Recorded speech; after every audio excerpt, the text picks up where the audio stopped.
Hey guys, hope you're having a good day. I just wanted to tell you about the pronouncing of the verbs in present in Levantine dialect, Syrian, Lebanese, Jordan, Palestinian.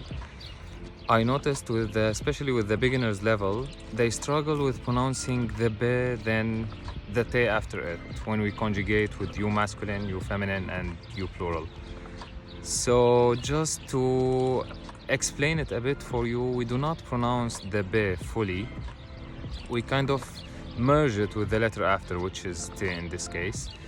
I can think about a word from English, which is programming or program.